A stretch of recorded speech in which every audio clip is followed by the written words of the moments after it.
El doctor Federico Ramos es el coordinador también de un grupo de trabajo de enfermedades mitocondriales del Sant Joan de Déu. Él nos va a hablar del espectro clínico y patológico de las miopatías mitocondriales, un poco los últimos avances y el estado actual. Y nada, simplemente agradecerte además, pues siempre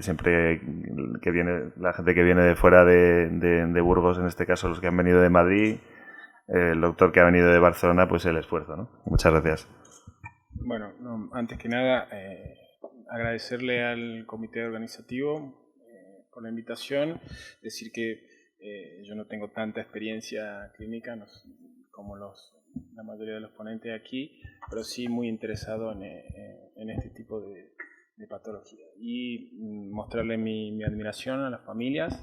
y bueno, trasladarle el aliento al comité organizador para seguir con este tipo de jornadas, ¿no? Aquí básicamente explicar cómo será la dinámica de la presentación. Haré una introducción con conceptos básicos de medicina mitocondrial, un poco reforzar lo que ya se dijo con anterioridad. Luego hablaré algo más específico acerca de las miopatías mitocondriales, la definición, el espectro clínico. Y dentro de los estudios complementarios tal vez pondré mayor énfasis en lo que respecta a la biopsia muscular. Las novedades en cuanto a miopatías mitocondriales, fundamentalmente en términos de tratamiento, algunas cosas serán repetidas de lo que habló ya anteriormente el doctor Solanas, luego conclusiones y bueno, las dudas y sugerencias y comentarios que puedan surgir a partir de la charla. Puse esta diapositiva porque realmente me parece sumamente gráfico acerca de la complejidad del mapa de las vías metabólicas con sus innumerables interconexiones que realmente impresionan haber sido fruto de inspiración, ¿no? a los arquitectos góticos para el diseño de estas magníficas obras de arte. De hecho, aquí en esta ciudad hay un exponente muy importante con la Catedral de Burgos. Y si hablamos de complejidad, tal vez las enfermedades mitocondriales sean paradigmáticas en este término. Y aquí en esta ventanita ejemplificaría la vía metabólica de las mitocondrias. Y esta complejidad viene dada porque habitualmente en el trayecto diagnóstico se genera una excesiva cantidad de información que habitualmente es de muy difícil interpretación y que llevan a un largo camino diagnóstico, generando tanto en la comunidad médica como en las familias y en el paciente una sensación realmente de desaliento. Pero creo que este tipo de actividades, este tipo de reuniones y la medicación, la formación médica continua en este área y la investigación de este grupo de enfermedades intenta buscar la luz más allá de este complejo problema, ¿no? Entonces, bueno, ahora hablando sí específicamente de nuestro tema, la mitocondria podríamos referirla como la central energética de la célula. Se encuentra prácticamente en todos los tejidos de nuestro organismo, pero en mayor concentración en aquellos que demandan una mayor cantidad de energía, como puede ser el cerebro, el músculo y el tejido miocárdico. Tiene numerosas funciones, como ustedes ven, pero tal vez la más importante es la síntesis de estas moléculas, que son moléculas de ATP, que son sinónimo de energía y que se obtienen a través de la metabolización de diferentes sustratos que provienen de diversas vías metabólicas, pero fundamentalmente de las azúcares y de las grasas. Esta organela tiene la particularidad de tener un ADN propio que es circular y que es de tamaño mínimo si lo comparamos con el ADN nuclear, pero que se encuentra en constante relación intergenómica, es decir, intercambiando información genética con este último, con el ADN nuclear. Entonces, brevemente, y no entraré mucho en detalles porque luego el doctor Montoya hablará más a fondo de este tema, pero simplemente recordar o reforzar algunos conceptos importantes en las alteraciones del ADN mitocondrial, decir que son de herencia materna. El concepto de heteroplasmia se refiere a que en un sujeto afecto de este tipo de alteraciones conviven tanto ADN mutado como ADN normal, y esto es lo que se llama heteroplasmia, y la mínima concentración necesaria para producir un cambio a nivel bioquímico o a nivel de expresión clínica es lo que se conoce como umbral de expresión fenotípica. En contraposición, el ADN, las alteraciones del ADN nuclear se heredan de forma mendeliana, es decir, autosómico recesiva, autosómico dominante o ligada al X, y podríamos dividirla en 4 subgrupos. Aquellas mutaciones en las cuales se afectan componentes estructurales de la cadena respiratoria, aquellas que afectan factores de ensamblaje, es decir, no es necesario solamente que se sintetice bien la proteína, sino también que se ensamble bien para un correcto funcionamiento, aquellas mutaciones que generan una alteración en el mantenimiento y la expresión del ADN mitocondrial, y aquellas que alteran la normal viabilidad de la mitocondria, la mitobiogénesis. Entonces, esta complejidad que hablábamos al principio viene dada porque este tipo de enfermedades puede afectar cualquier órgano, a cualquier edad, a través de cualquier síntoma, con cualquier tipo de evolución y con, como ustedes vieron anteriormente, cualquier patrón de herencia. Entonces, hablando específicamente de las miopatías mitocondriales, podríamos definirla como un conjunto heterogéneo de enfermedades en las cuales el síntoma muscular es el predominante en todo el complejo sintomático y que son atribuibles a un fallo energético de la mitocondria. Entonces, a principios de los 60 se describió la primera enfermedad mitocondrial por un grupo sueco, el cual lideraba el profesor Luff,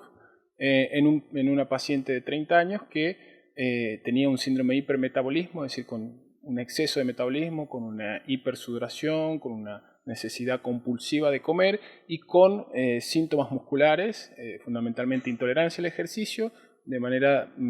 que primero descartaron las causas médicas más frecuentes, como el hipertiroidismo, y luego este grupo pensó que podía haber algún problema a nivel energético. Y efectivamente se fueron al músculo de esta paciente y comprobaron que la cantidad de energía que producía ese músculo era deficiente en comparación a la que debía producir.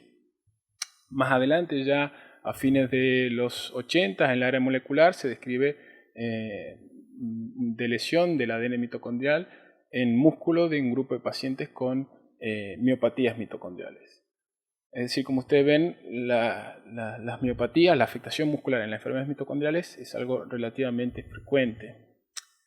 En cuanto a la epidemiología, en términos generales, la prevalencia estimada es 1 en 5.000, en 1 en 8.500 recién nacidos vivos, y en mayores de 13 años podríamos hablar de que un 80%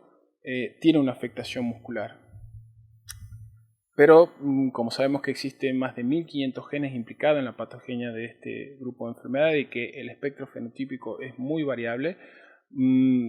pensamos que esto sea, digamos, subdiagnosticado, este tipo de enfermedades sean subdiagnosticadas y la prevalencia sea aún mayor. En cuanto a la clínica de las miopatías mitocondriales, no es difícil de entender que el tejido muscular,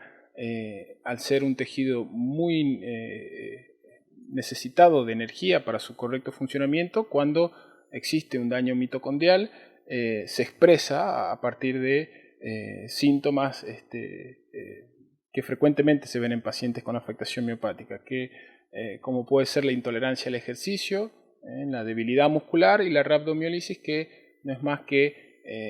la ruptura de la membrana muscular, que habitualmente se acompaña de dolor muscular y que a nivel, desde el punto de vista analítico, se puede ver evidenciado con marcadores enzimáticos, que por ejemplo es la enzima creatinfosfoquinasa o CPK. Dentro de las formas de presentación de las miopatías mitocondriales, una forma frecuente es la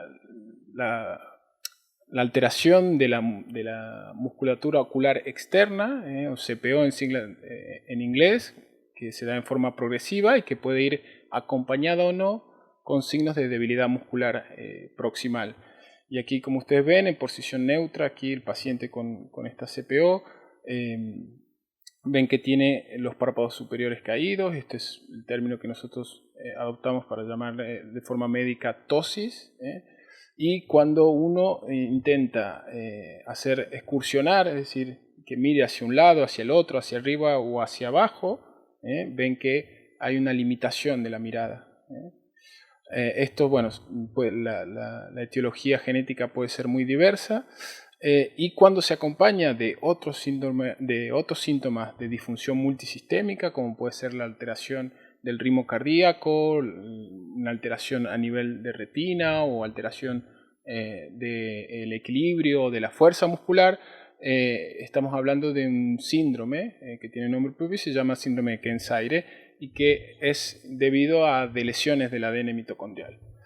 Otra forma de presentación sería en forma de una miopatía aislada, que puede ir acompañado no de intolerancia al ejercicio y que puede ir acompañado no a dolores musculares, tal como es el caso de los déficits primarios de coenzima Q10 o el déficit de citocromo B. También una forma de presentación es una forma severa de una miopatía, una encefalomiopatía de comienzo en la edad infantil, como es el TK2 o el SUCLA2. También la afectación miopática puede estar dentro de todo un complejo sintomático de disfunción multisistémica, como son frecuentemente las alteraciones de la mutación, en mutaciones asociadas al MELAS o al MERF, que ya fueron comentadas previamente. Entonces, como exámenes complementarios, no voy a ahondar mucho en los exámenes generales, sí decir que este factor, que es el factor de crecimiento de fibroblastos, que se puede medir en sangre, es un factor que se ha visto que es sensible en aquellos pacientes que tienen una afectación miopática, y de hecho se está trabajando en una combinación en nuestro centro, una combinación de este factor 21 con otro factor también de crecimiento fibroblástico, que es el factor 15. A pesar de los notables avances en técnicas diagnósticas, la biopsia muscular en este tipo de pacientes todavía sigue siendo muy clave a la hora del diagnóstico, porque realmente es una técnica que realmente no es muy cruenta. Se toman una muestra de músculo a partir de si son muy pequeños a nivel de cuádriceps, si son un poco más mayores a nivel del deltoides, y se hace un procesamiento de diferentes tipos de técnicas de esa muestra. Una de esos procesamientos, una de esas pruebas que se hacen es una tinción histoquímica, que esto quiere decir un colorante que produce un efecto bioquímico a nivel del tejido celular, a nivel del tejido muscular en este caso, y como ven aquí el tricrómico Gomori, que es una tinción muy clásica en este tipo de aproximaciones. Ven que normalmente se tiñe de manera uniforme todo este tejido muscular. Cada uno de estos polígonos son fibras musculares rodeados por su membrana, y en contrapartida en el tejido enfermo, esto es un paciente también con una alteración del ADN mitocondrial, ustedes ven que estos depósitos púrpura por debajo de la membrana que rodea a la fibra muscular, que no es más que acumulación de mitocondrias anómalas, que tienen un aspecto como si estuvieran rotas, y estos son lo que son conocidas como fibra rojo rota o rojo rasgadas, que están claramente relacionadas con la edad de los pacientes, y en nuestra experiencia, en nuestra serie de casos, observamos que estas fibras en pacientes menores de 2 años, solamente se ve en un 10% de los casos, y sí en pacientes que debutan más allá de los 2 años lo observamos en 50% de los pacientes. Existen otras técnicas de tinción, como es la tinción del SDH, en el cual se produce esta reacción bioquímica tiñendo la actividad del complejo 2, la tinción COX, que la actividad o la tinción que apunta es a la actividad del complejo 4, y la COX-SDH, que es simplemente la superposición de las dos técnicas para tratar de evidenciar aún más los hallazgos que podemos encontrar. Esto a manera práctica es un corte seriado de un paciente que tiene una lesión del ADN mitocondrial y que clínicamente se traduce en un síndrome de Kearns-Sayre, y como ustedes ven, anteriormente habíamos hablado del tricrómico de Gomori, y aquí ven estas fibras que son anómalas, que tienen este refuerzo por debajo de la membrana de la fibra muscular. Cuando vamos a marcarla con la tinción SDH, ven que se produce una hipercaptación de la tinción Estas también son llamadas fibras ragged blue o fibras azul rasgadas. Cuando se va a teñir con la tinción de Cox, habitualmente las fibras rojo rasgadas son fibras que no se tiñen con la tinción de Cox, es decir, son fibras Cox negativas, pero esto de forma habitual no pasa el 100% de las veces, pero esto es lo que sucede de forma habitual. Y en la Cox SDH, es decir, la superposición de las dos técnicas, ven cómo las fibras que antes veíamos como ragged red se sobresalen sobre el fondo de las fibras que normalmente se tiñen con Cox. Otro tipo de aproximación es las técnicas de inmunohistoquímica, que lo que hacen es dar un anticuerpo específico contra una subunidad específica de, en este caso, por ejemplo, el complejo 1, en el cual en un paciente control se tiñe de manera uniforme, y ustedes ven aquí en un paciente con déficit del complejo 1 cómo se tiñe de manera prácticamente muy escasa. Lo mismo, un anticuerpo dirigido contra subunidades del complejo 4, y ven la tinción uniforme versus, en este caso, un paciente con déficit del complejo 4 que se tiñe de manera muy débil. La microscopía electrónica, que no es de uso rutinario, pero que cuando podemos utilizarla podemos ver alteraciones bien en las crestas de las mitocondrias o inclusiones o alteraciones de la morfología de la mitocondria con este tipo de inclusiones que nos hablan de un mal funcionamiento de la fibra muscular. Entonces, a manera de ejercicio, a ver a qué les parece más este tipo de tinción o de técnica. ¿Les parece familiar alguna? La microscopía, ¿no? ¿Parece? Pues no todo lo que parece, y esto es la primera impresión del hombre en la luna, y realmente sí que me pareció muy curioso que realmente parece una impronta mitocondrial, ¿no? Bueno, ¿cuáles son las novedades en cuanto a las miopatías mitocondriales? Decir que,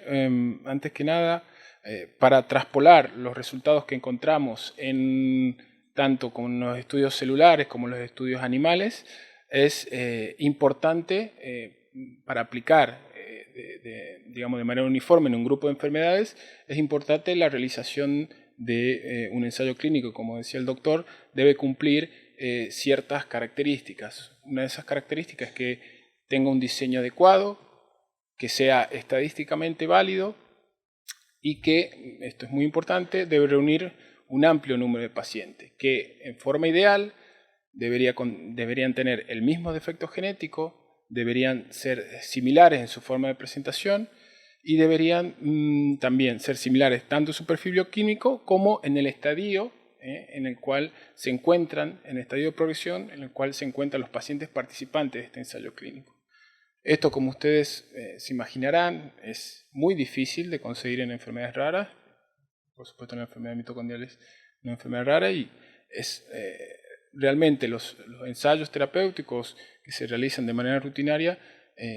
se utilizan de modo de uso compasivo, ¿no? En general. Entonces, una de las aproximaciones que me pareció interesante comentar es acerca del tratamiento con nucleótidos en el déficit o en las mutaciones asociadas al TK2, que, como ustedes saben, como habíamos visto anteriormente, esta enzima, esta proteína, actúa en la síntesis, en la construcción del ADN mitocondrial, y como ustedes ven, cuando existe esta alteración de esta proteína, se lleva a una disminución del ADN mitocondrial, es decir, hay una disminución del contenido de ADN mitocondrial. Entonces, de manera muy observadora, los autores o los investigadores lo que hacen es saltear este paso metabólico, es decir, administran esta sustancia que normalmente se tiene que fosforilar para ser activa en sucesivos pasos. Lo que hacen es darlo directamente fosforilado, directamente activo, para que se incorpore estos nucleótidos que, para que ustedes entiendan, son como ladrillos que construyen todo el ADN mitocondrial. Y ellos lo utilizan en modelos de ratones en los primeros días de vida, y lo que notan es que hay un incremento en los niveles de el ADN mitocondrial con un aumento de la actividad enzimática de la cadena respiratoria y una prolongación del tiempo de vida. Realmente parece bastante prometedor y bueno, veremos cómo sigue la historia. Otra aproximación que surgió en el Euromid y que me pareció interesante comentar es el uso de esta técnica que se llama TALENS. Y esta técnica se utilizan a partir de células de pacientes con alteraciones del ADN mitocondrial, tanto mutaciones puntuales como de lesión. Lo que intentan es reducir el porcentaje de heteroplasmia. Entonces se utilizan nucleasas, que son proteínas específicas, que producen un cambio muy particular en el ADN mutado, y que este cambio activa un sistema de reparación celular, produciendo la exclusión de este ADN mutado. Entonces, los resultados que ellos obtienen son buenos, observan una reducción significativa de los niveles de ADN mutado, con un aumento de la concentración del ADN sano en los 4 modelos celulares que ellos analizan, que son 4 modelos celulares correspondientes a mutaciones o alteraciones del ADN mitocondrial que tienen afectación miopática. Y actualmente los autores comentaron que están comenzando con estudios en animales. El EPI743, que el doctor Solana ya habló de forma muy extensiva, simplemente remarcar que no ha habido efectos adversos en estos 2 estudios iniciales que se realizaron. Y en la actualidad hay 4 estudios, hay 4 ensayos clínicos activos, de los cuales 3 se encuentran activos no reclutando pacientes, y uno, que es el caso del protocolo de ensayo para pacientes con síndrome de Pearson, en el cual todavía está activo para reclutar pacientes. Y como último, y tal vez me extenderé un poquito más aquí, existe un paper, un artículo muy reciente de septiembre de este año, en el cual se analiza, se revisa todos los ensayos clínicos que se realizaron en pacientes con enfermedad mitocondrial, asociados al ejercicio como terapéutica fundamental. Los autores revisan, prácticamente se basan en el análisis de 2 tipos de ejercicios: los ejercicios aeróbicos, en los cuales son ejercicios a elevada cantidad de repeticiones de contracción muscular, pero a una baja intensidad, y esto en individuos sanos produce un aumento de la capacidad aeróbica. Como ejemplo sería cualquier actividad tipo atletismo. Y por otro lado, analizan también los efectos del ejercicio anaeróbico o el ejercicio de contrarresistencia, que son a un bajo número de repeticiones de contracciones musculares, pero a una intensidad mucho mayor. Esto en sujetos sanos lo que produce es un aumento de fuerza y una hipertrofia muscular secundaria. Como resultado general, en todo el análisis de todos estos estudios clínicos, los autores reportan que en ambos tipos de ejercicios parecen ser seguros y beneficiosos para el paciente con miopatía mitocondrial, que el ejercicio aeróbico fundamentalmente mejora la función y aumenta el número de mitocondrias sanas, que la carga del ADN mutado y los niveles de CPK, que son las enzimas musculares, no aumentan de manera significativa, que además hay un incremento en la actividad enzimática de los complejos de la cadena respiratoria, que es seguro y efectivo incluso en pacientes con miocardiopatía y diabetes tipo 2, que son 2 comorbilidades que frecuentemente o habitualmente pueden ir asociadas a alteraciones del ADN mitocondrial, y que además se ha demostrado en las escalas de calidad de vida una mejoría evidente. En contrapartida, el ejercicio anaeróbico también demostró en estos pacientes una mejoría en la fuerza muscular, también ha disminuido la carga del material del ADN mitocondrial mutado, y de forma muy interesante señalan que hay una activación con el ejercicio anaeróbico de células musculares satélites, que vendrían a ser células musculares madres, que se activan ante el daño del músculo y separan de alguna manera el material muscular dañado o mutado. Además observaron que hay una reducción de las fibras COX negativas y una disminución de la lesión del ADN mitocondrial en un 5%, según lo publicado por Murphy y colaboradores en Brain. Entonces, en términos prácticos, ¿qué recomiendan los expertos? Recomiendan que los pacientes con enfermedad mitocondrial, fundamentalmente aquellos que tienen afectación miopática, deberían considerar el ejercicio físico de manera rutinaria. El plan de entrenamiento deberá ser diseñado y supervisado por especialistas, fisioterapeutas, médicos rehabilitadores y adecuarse específicamente a los déficits de cada paciente, es decir, ser un plan individualizado. Por ejemplo, si en un paciente predomina la atrofia y la debilidad muscular, los ejercicios contra resistencia sería tal vez un buen plan de ejercicios a seguir. Por otro lado, un paciente que tenga una masa muscular conservada, pero que tenga intolerancia al ejercicio, probablemente el ejercicio aeróbico sea un buen plan de entrenamiento. Lo ideal es comenzar a una baja intensidad y duración con posterior incremento gradual y evitar cuando existe una fatiga intensa asociada al ejercicio o cuando existe fiebre, cuando hay alguna infección intercurrente en el niño, cuando existe dolor muscular o calambres excesivos o cuando hay un ayuno de más de 12 horas. Y como es de entender, los niños responden mejor a un plan de ejercicio basado en juegos y que sea de duración intermitente. Entonces, como conclusiones finales, a pesar de los notables avances en el conocimiento de las variables clínicas en este tipo de enfermedad y de las bases moleculares, todavía lamentablemente hay una amplia mayoría de pacientes que continúa sin diagnóstico. La biopsia muscular, a pesar de ser un método invasivo, continúa siendo clave como herramienta diagnóstica en este tipo de enfermos. Y en los últimos años, numerosas y innovadoras aproximaciones terapéuticas, como han visto, han sido desarrolladas y esto creo que invita a un cauteloso optimismo. Y el ejercicio físico rutinario creo que debería ser una pieza importante a tener en cuenta en la estrategia del abordaje del paciente con miopatía mitocondrial. Bueno, muchas gracias y mostrarle todo nuestro equipo que trabaja interesado en este tipo de pacientes.